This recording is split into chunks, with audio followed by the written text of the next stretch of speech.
अथ श्रीयोगवासिष्ठे उत्पत्तिप्रकरणे त्रयोविंशः सर्गः। श्रीवसिष्ठोवाच इति सङ्कलनं कृत्वा तस्यां निशिबराङ्गने सुप्ते परिजने नूनमथान्तःपुरमण्डपे दृढाखिलार्गलद्वारगवाक्षे दक्षचेतसि पुष्पप्रकरनिष्ठ्यूत मांसलामोदमन्थरे अम्लानमालाबसन शवपार्श्वासनस्थिते सकलामलपूर्णेन्दु बदनद्योतितास्पदे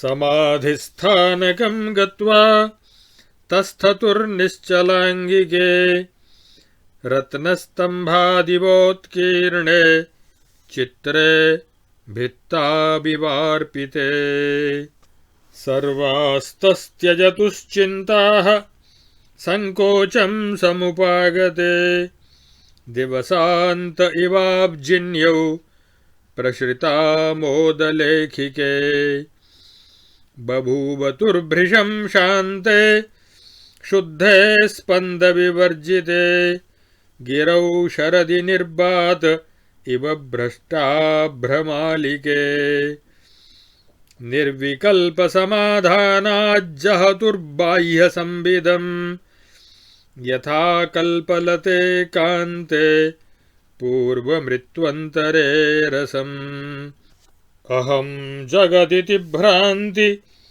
दृश्यस्यादावनुद्भवः यदा ताभ्यामवगत स्त्वत्यन्ता भावनात्मकः तदा दृश्यपिशाचोय मलमस्तं गतं द्वयोः असत्वादेव चास्माकं शशशृङ्गमिवानघ आदावेव हि यन्नास्ति वर्तमानेऽपि तत्तथा भातं वा भातमेवातो मृगतृष्णाम्बुवज्जगत् स्वभावकेवलं शान्तं स्त्रीद्वयं तद्बभूवः चन्द्रार्कादिपदार्थौघैर्दूरमुक्तमिवाम्बरम् तेनैव ज्ञानदेहेन चचारोऽज्ञप्तिदेवता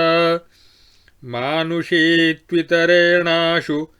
ध्यानज्ञानानुरूपिणा गेहान्तरेव प्रादेशो मात्रमारुह्य संविदा बभूवतुश्चिदाकाशरूपिण्यौ व्योमगाकृती अथ ते ललने लीलालोले ललितलोचने स्वभावाच्चेत्यसंवित्तेर्नभो दूरमितो गते तत्रस्थे बाथ चिद्वृत्त्या पुप्लुवाते नभस्थलं कोटियोजनविस्तीर्णं दूराद्दूरतरान्तरम्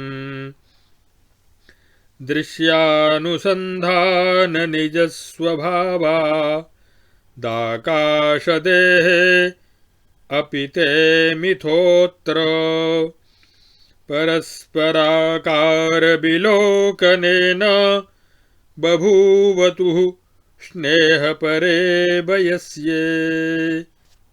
इत्यार्षे श्रीवासिष्ठमहारामायणे वाल्मीकीये उत्पत्तिप्रकरणे लीलाप्रज्ञादेव्योर्ज्ञानदेहाकाशगमनं नाम त्रयोविंशः सर्गः।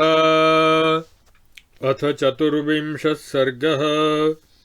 श्रीवसिष्ठोवाच दूराद्दूरमभिप्लुत्य शनैरुच्चैः पदं गते हस्तं हस्ते समालम्ब्य यान्त्यौ ददृशुतुर्नभः एकार्णवमिवोच्छूनं गम्भीरं निर्मलान्तरं कोमलं कोमलमरुदासंग सुखभोगदम् आह्लादकमलं सौम्यं शून्यताम्भो निमज्जनात् अत्यन्तशुद्धं गम्भीरं प्रसन्नमपि सज्जनात् शृङ्गस्थनिर्मलाम्भोद पीनोदरसुधालये विशश्रमतु राशाशु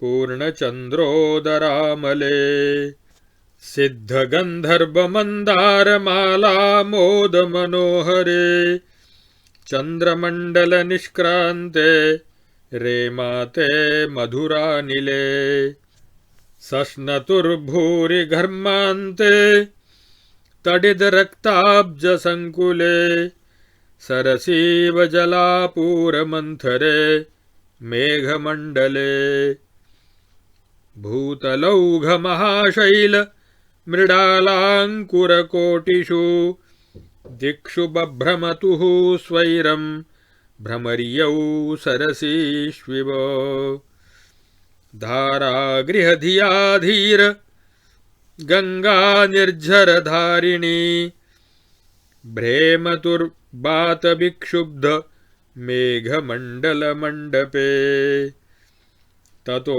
मधुरगामिन्यौ विश्राम्यन्त्यौ स्वशक्तितः शून्ये ददृशतुर्व्योम महारम्भातिमन्थरम् अदृष्टपूर्वमन्योन्यं सर्वसङ्कटकोटरम् अपूर्यमाणमाशून्यं जगत्कोटिशतैरपि उपरि उपरि उपरि उच्चैरन्यैरन्यैर्वृतं पृथक् विचित्राभरणाकारैर्भूतलैः सुविमानकैः परितः पूरितव्योम्नां मेर्वादिकुलभूभृतां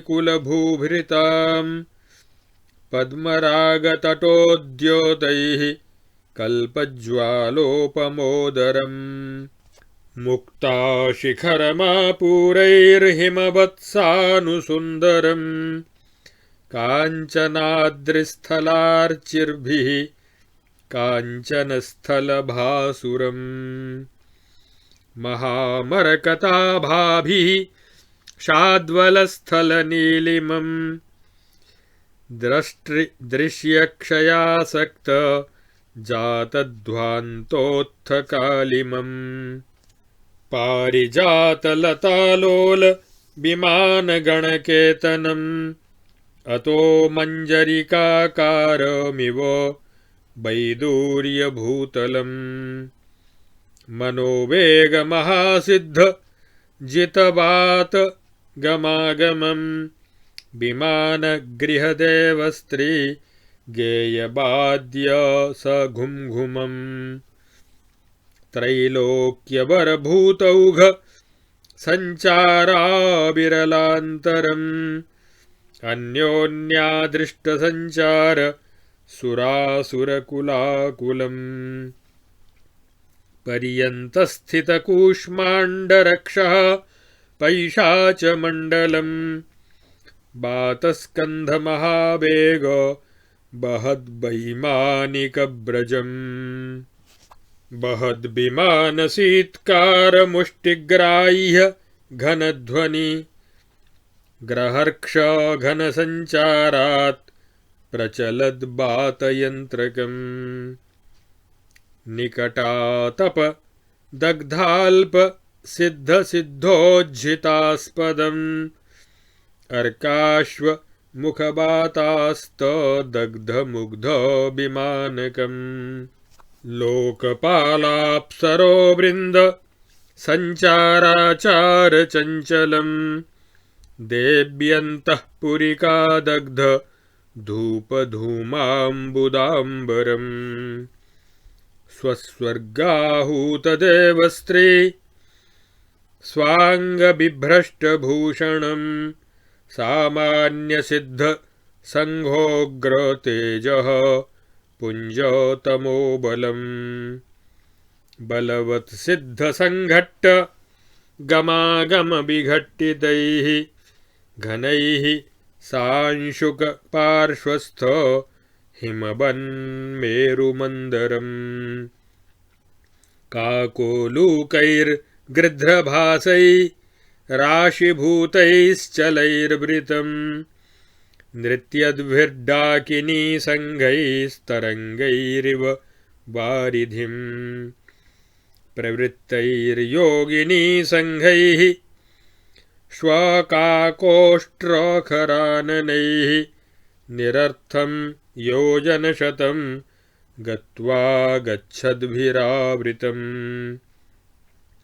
लोकपालपुरोध्वान्त धूमधूम्रेभ्रमन्दिरे सिद्धगन्धर्वमिथुन प्रारब्ध सुरतोत्सवम् स्वर्गगीतस्तवोन्मत्त मदनाक्रान्तमार्गगम् अनारतबहद्धिष्ण्य चक्रलक्षितपक्षकम् बातस्कन्ध निखातोऽन्तर्बहस्त्रिपथगाजलम् आश्चर्यालोकनव्यग्र सञ्चरत्रिदशार्भकम् सदेह सञ्चरद्वज्र चक्रशूलासिशक्तिमत् क्वचिन्निर्भित्तिभवनम् गायन्नारदतुम्बुरु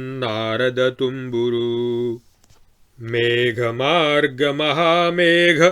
महारम्भाकुलं क्वचित् चित्रन्यस्तसमाकार मूककल्पान्तवारिदम् उत्पतत्कज्जलाद्रीन्द्र सुन्दराम्भोधरं क्वचित् क्वचित् कनकनिष्पन्द कान्ततापान्तवारिदम् क्वचिद्दिग्दाहतापाढ्य मृष्यमूकाम्बुदांशुकम् क्वचिन्निष्पवनाम्भोधि संरम्भं शून्यताजलम् क्वचिद्बातनदीप्रौढ विमानतृणपल्लवम् क्वचिच्चलदलिभ्रात पृष्ठत्वक्कान्तिनिर्मलम् क्वचिन्मेरुनदीकल्प बातधूलिविधूसरम् क्वचिद्विमानगीर्वाण प्रभाचित्रोबलाङ्गकम् क्वचिन्निरम्बरोन्नृत्त मातृमण्डलमालितम् क्वचिन्नित्यं नवक्षीवक्षुब्धयोगीश्वरीगणम् क्वचिच्छान्तसमाधिस्थ विश्रान्तमुनिमालितम् समं दूरास्तसंरम्भ साधुचित्तमनोहरम् गायत्किन्नरगन्धर्व सुरस्त्रीमण्डलं क्वचित् क्वचित्स्तब्धपुराकीर्णं बहत्पुरवरं क्वचित् क्वचित् रुद्रपुरापूर्णं क्वचिद्ब्रह्ममहापुरम् क्वचिन्मायाकृतपुरं क्वचिदागामिपत्तनम् क्वचिद्भ्रमच्चन्द्रसरः क्वचित्स्तब्धमयं सरः क्वचित् सरत्सिद्धगणं क्वचिदिन्दुकृतोदयम् क्वचित् सूर्योदयमयं क्वचित् रात्रितमोमयम् क्वचित् सन्ध्यांशुकपिलं क्वचिन्नीहारधूसरम् क्वचिद्धिमाभ्रधवलं क्वचिद् वर्षत्पयोधरम् क्वचित् स्थल इवाकाश एव विश्रान्तलोकपम् ऊर्ध्वाधोगमनव्यग्र सुरासुरगणं क्वचित् पूर्वापरोत्तरायाम्यदिक्सञ्चाराकुलं क्वचित् अपि योजनलक्षाणि क्वचिद् दुष्प्रापभूधरम् अविनाशितमः पूर्णं दृशद्गर्भोपमं क्वचित् अविनाशि बृहत्तेजः क्वचिदर्कानलोपमम् हिमानीजठराशीतं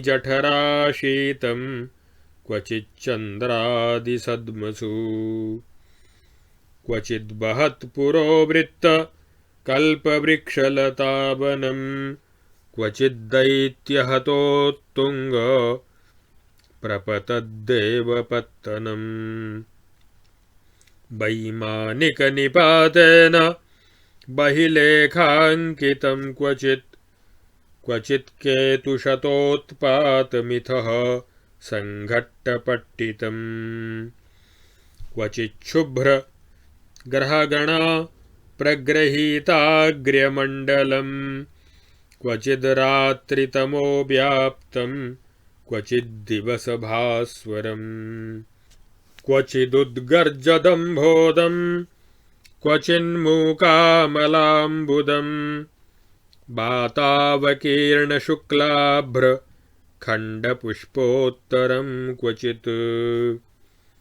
क्वचिदत्यन्तनिःशून्यमवदातमनन्तरम् आनन्दमृदु शान्ताच्छं यस्येव हृदयं ततम् शुक्रवाहनभेकौघैः क्वचिद्गलकृतारवम् शून्यतावारिवलितं क्षेत्रमाकाशवासिनाम् मयूरहेमचूडादिपक्षिभिः क्वचिदावृतं विद्याधरीणां देवीनां वाहनैर्विहितास्पदैः क्वचिदभ्रान्तरोन्नृत्यद्गुहमायूरमण्डलम् क्वचिदग्निशुकैः श्यामं शाद्वलानामिव स्थलम् क्वचित्प्रेतेशमहिष महिम्ना वामनाम्बुदम् क्वचिदश्वैस्तृणाग्राम शङ्काग्रस्तासिताम्बुदम् क्वचिद्देवपुरव्याप्तं क्वचिद्दैत्यपुरान्वितम् अन्योन्याप्राप्य नगरं नगरन्ध्रकरानिलम् क्वचित्कुलाचलाकारनृत्यद्भैरवभासुरम् क्वचित्सपक्षशैलेन्द्र समनृत्यद्विनायकम् क्वचिद्घर्घरबातौघ पक्षप्रोड्डीनपर्वतम् क्वचिद्गन्धर्वनगर सुरस्त्रीवृन्दबन्धुरम् क्वचिद्बहद्गिरिध्वस्त वृक्षलक्षोच्छ्रिताम्बुदम् क्वचिन्मायाकृताकाशनलिनी जलशीतलम् क्वचिदिन्दुकराकृष्टि शीतलाह्लादमारुतम् क्वचित्तप्तानिलादग्ध द्रुमपर्वतवारिदम् क्वचिदत्यन्तसंशान्त वातादेकान्तनिर्ध्वनि क्वचित्पर्वततुल्याभ्र शिखाकूटशतोदयम् क्वचित्प्रावृड् भवोन्मत्त घनाभ्ररवघर्घरम् क्वचित्सुरासुरगणप्रवृत्त रणदुर्गमम् क्वचिद्व्योमाब्जिनीहंसी स्वनाहूताब्जवाहनम् क्वचिन्मन्दाकिनीतीरनलिनी लुण्ठकानिलम् स्वशरीरेण गङ्गादिसरितां सन्निधानतः प्रोड्डीनमत्स्यमकर कुलीराम्बुजकूर्मकम् पातालगार्कजनितभूच्छाया काकचोपनैः क्वचिन्मण्डलेषु ग्रस्तचन्द्रार्कमण्डलम् क्वचित्सर्गानिलाधूत मायाकुसुमकाननम् पतत्पुष्पहिमासार त्रसद्वैमानिकाङ्गनम् उदुम्बरोदरमशकक्रमभ्रमज्जगत्त्रयान्तर्गत भूतसञ्चयम् विलङ्घ्य तद्बरललनेखमुच्चकैर्महीतलम् पुनरपि गन्तुमुद्यते। इत्यार्षे वासिष्ठमहारामायणे वाल्मीकीये देवदूतोक्ते मोक्षोपाये उत्पत्तिप्रकरणे लीलोपाख्याने गगनवर्णनं नाम 24 सर्गः। अब इस उत्पत्ति प्रकरण के 23वें और 24वें सर्ग में सरस्वती और लीला का ज्ञान देह के द्वारा आकाश में गमन और उसका वर्णन। श्री वशिष्ठ जी कहते हैं, रघुनंदन, वे दोनों देवियां सरस्वती और लीला उस आधी रात के समय जबकि समस्त परिजन सो गए थे, पूर्वोक्त रूप से बातचीत करके अंतःपुर के मंडप में जो मुरझाए नहीं थे ऐसे फूलों की माला रूपी वस्त्रों से ढके हुए राजा के शव के पास ही एक आसन पर बैठ गईं और फिर वे समाधि में स्थित होकर ऐसे निश्चल हो गईं मानो रत्न के बने हुए खंबे में खुदी हुई 2 मूर्तियां हों अथवा दीवाल में अंकित किए गए 2 सुंदर चित्र हों। निर्विकल्प समाधि लग जाने से वे बाह्य ज्ञान से शून्य हो गईं। पहले उन दोनों को मैं और जगत इस भ्रमरूप दृश्य की अनुत्पत्ति का बोध हुआ, अर्थात उन्होंने यह अनुभव किया कि जगत की कभी भी उत्पत्ति ही नहीं हुई। जब ऐसा अनुभव हुआ तब उन्हें इस दृश्य प्रपंच के अत्यंताभाव का निश्चयात्मक ज्ञान हो गया।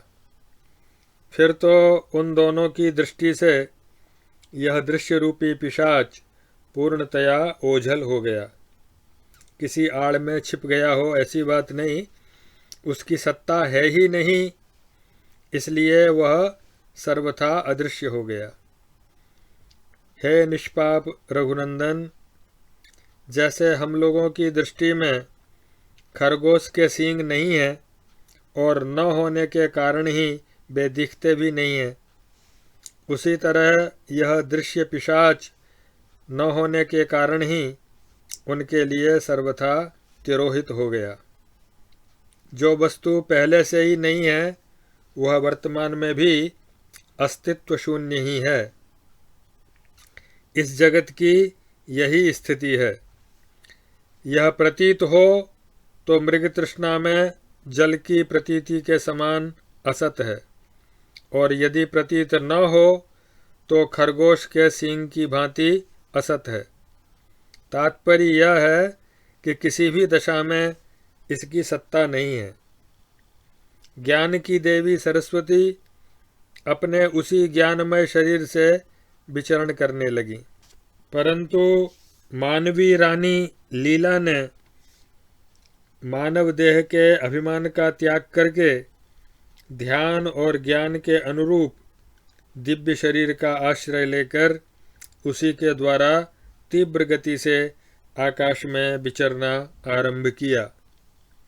उन दोनों ने उद्बुद्ध हुए पूर्व संकल्प जनित संस्कार ज्ञान से गृहाकाश में ही एक बित्ता ऊंचे उठकर आकाश गमन में समर्थ चिन्मय आकृतियां धारण कर लीं।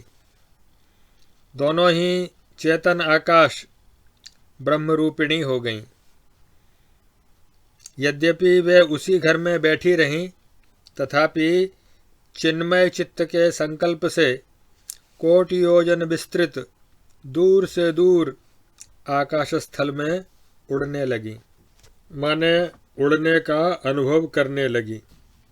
यद्यपि ये दोनों सखियां वास्तव में चेतन आभासमय शरीर वाली थीं, तो भी पूर्व संकल्पित दृश्य के अनुसंधान में लगे रहने वाले चित्त के साथ अभिन्नता को प्राप्त हुए अपने स्वभाव के कारण वे एक दूसरे के शरीर को देखती और परस्पर स्नेहमग्न होती थीं। तदनंतर वे दोनों देवियां यथाशक्ति यत्र तत्र विश्राम करती हुई धीमी चाल से आगे बढ़ने लगी। उन्होंने शून्य में ही देखा कि आकाशमंडल बड़े बड़े भुवनों और वहाँ के निवासियों के निर्माण कार्य से अत्यंत भर गया है, यानी कि अवकाश शून्य हो रहा है। ऊपर ऊपर का आकाश भिन्न भिन्न भुवनों से अलग अलग घिरा हुआ था। वे सुंदर विमानों से सुशोभित भुवन विचित्र आभूषणों के समान प्रतीत होते थे। उसमें कहीं पर वज्र, चक्र, शूल, खड्ग और शक्ति आदि अस्त्र शस्त्रों के अधिष्ठाता देवता मूर्तिमान होकर विचर रहे थे। उन देवताओं से युक्त वह लोक बिना भीत के ही भवनों से विभूषित था और वहाँ नारद, तुम्बुरु आदि गंधर्व गीत गाते थे। कहीं मेघों के मार्ग में पुष्कर और आवर्तक आदि महामेघों के वृष्टि संबंधी महान आयोजन से वहाँ सब ओर हलचल मची हुई थी और कहीं पर प्रलय काल के मेघ चित्रलिखित की भांति निश्चेष्ट एवं नीरव दिखाई देते थे। कहीं उठते हुए कज्जलगिरी के समान सुंदर मेघों की घटा घिरी आ रही थी। कहीं सुवर्ण द्रव के समान मनोहर सूर्य के ताप को दूर करने वाले बादल छा रहे थे और कहीं दिशाओं के दाह से उत्पन्न हुई गर्मी फैल रही थी। कहीं शून्यता रूपी जल से परिपूर्ण आकाश प्रशांत महासागर के समान शोभा पाता था। कहीं विमानों पर बैठे हुए देवताओं की बहुरंगी प्रभा से आकाश की रूपरेखा चितकबरी सी जान पड़ती थी। कहीं वह शांत समाधिस्थ तथा परम पद में विश्रांत मुनियों की मंडली से घिरा हुआ था और कहीं जिन्होंने क्रोध को दूर से ही त्याग दिया है उन साधु महात्माओं के चित्त के समान वह सुंदर एवं सम था। कहीं रुद्रपुर, कहीं ब्रह्मपुर और कहीं माया निर्मितपुर वहाँ दृष्टिगोचर होते थे। कहीं सिद्धों के समुदाय विचर रहे थे। कहीं वह आकाश ज्ञानी पुरुष के हृदय की भांति दृश्य भ्रम से अत्यंत शून्य दिखाई पड़ता था।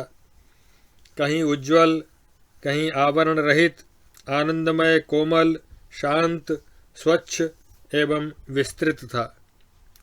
जहाँ गूलर के फल के भीतर रहने वाले छोटे छोटे मच्छरों के समान त्रिभुवनवासी प्राणियों का समुदाय घूम रहा था, उस आकाश को बहुत ऊंचे तक लांघकर वे दोनों ललनाएं फिर भूतल पर जाने को उद्यत हुईं। इस प्रकार से ज्ञान देह से आकाश गमन और आकाश का वर्णन करने वाला यह 23वां और 24वां सर्ग पूरा हुआ।